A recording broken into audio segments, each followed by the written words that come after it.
balancing the left and the right hemispheres of the brain. And it's creating such a balance that any condition, including any mental disturbance, could totally be healed using Yoga Nidra. And they would even say so many disturbances within us are to do with actually originating from too much stress and tension in the body and in the mind.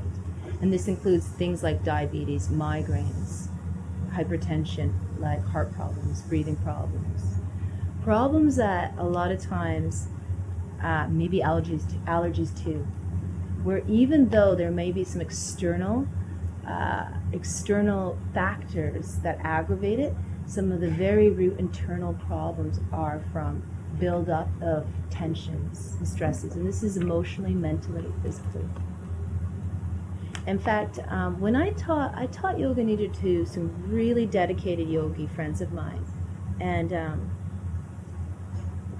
one of them, and these were meditators, they had a very, very dedicated meditation and pranayama practice as well as an asana practice. One of them had such an emotional summer for relationships that he couldn't meditate at all. In fact, I don't even know if he did any yoga asana, but he did Yoga Nidra. And after that experience, he completely thanked me for introducing him to this technique, because it saved him, he said. Because that was the only thing that he could practice to totally let go and relax.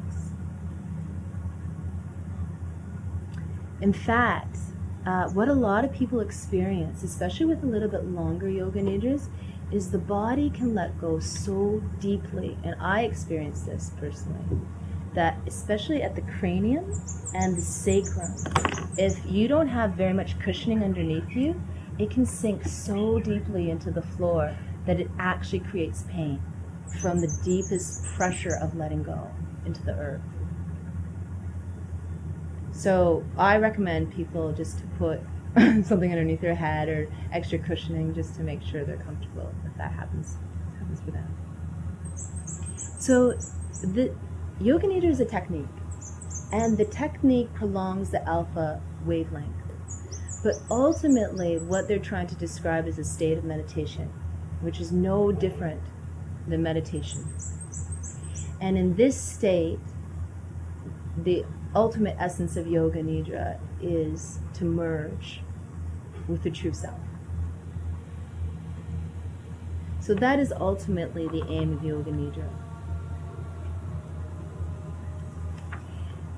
And of course, when we go into this practice of Yoga Nidra, the main things that this Yoga Nidra is doing is it's allowing us to withdraw the senses. It's a pratyahara technique. So it's purposely beginning with that technique that we teach and that I've taught to you, Antaramana. So it's specifically and strategically bringing our awareness outside and then inside systematically. Feeling the warmth of the clothes on the body. We can have different cues to bring us more internally inside. And then usually finally it's to the awareness of the breath. So it begins with this pratyahara technique. And then it continues to do this, continually withdrawing the senses inward. So it gives us some cues to relax deeply, to continue to deepen inside is the next stage. And then once we've reached a nice state of relaxation, this is the opportunity where they can introduce this thing called Sankalpa in Sanskrit, which is like a resolve or an intention. So this is actually a possibility in working with Yoga Nidra, but certainly you don't have to work with Sankalpa in Yoga Nidra. But this would be the time when the body's very receptive, where we can work with this thing called Sankalpa. And this is not new to anybody, because of course in the modern age everyone's talking about creating intention and manifesting your own destiny, etc., etc. And this is a little bit the same. This is basically working with a statement in order to bring into the deepest layers of the unconsciousness a way of being that you would like to resonate with. And it's like planting a seed into the deep, deep layers of your being. So this intention I've actually put it in the yoga manual, is called the Sankalpa, and how they recommend to work with it is you work with a statement a simple statement that you repeat a few times within the process of Yoga Nidra. And the repetition is about being able to really have it planted within the deep layers of your being.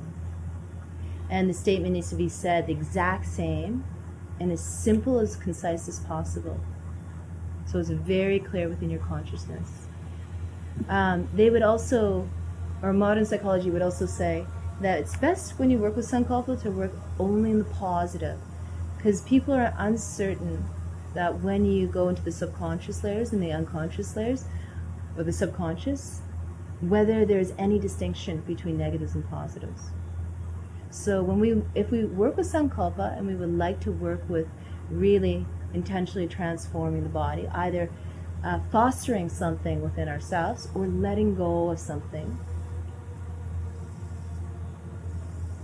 then it's best for us to work in the affirmative, so working with positive. So let's just say we wanted to do something like stop smoking. You wouldn't use the Sankalpa that was, I will not smoke. So not using the word not. We would use something like, I have a smoke-free body. So this is how we would work around negativities, so that the body and the mind just will accept it as the affirmative.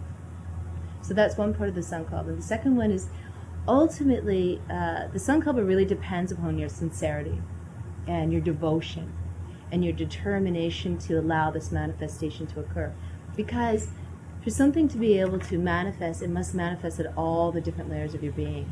So it would even suggest, people would even suggest that you need to feel this in your body. Let's just say if it was like you wanted to quit smoking. It was, you would feel the body being super healthy without smoke. You would emotionally feel what that felt like to finally be rid of that habit. You would spiritually feel what that feels like to be free of an attachment. And you would mentally be clear and without any of the habits or the tendencies that are attached to the habit of smoking. So you would want to work with the Sankalpa at all these different layers of your being.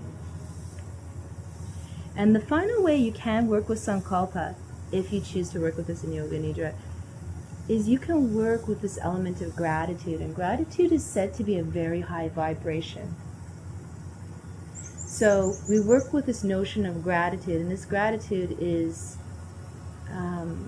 acknowledging, the greater force within and without, and paying homage to that. And at this level, this vibration, it increases the potency of manifestation. So ultimately, it could sound something like this: thank you for a completely healthy and smoke-free body. If, for example, you wanted to use it for quitting smoking. Because they would say you could use it to accomplish anything. You could use it to quit smoking. You could use it to lose weight, like for anything in the material plane you could possibly want. But of course the yogis would say you might as well go for the goal, and you might as well go for some level of spiritual awakening, because that will take care of everything. That will take care of any sort of sorrow, expectations, pain, dissatisfaction, if you just went for full awakening, full self-awareness.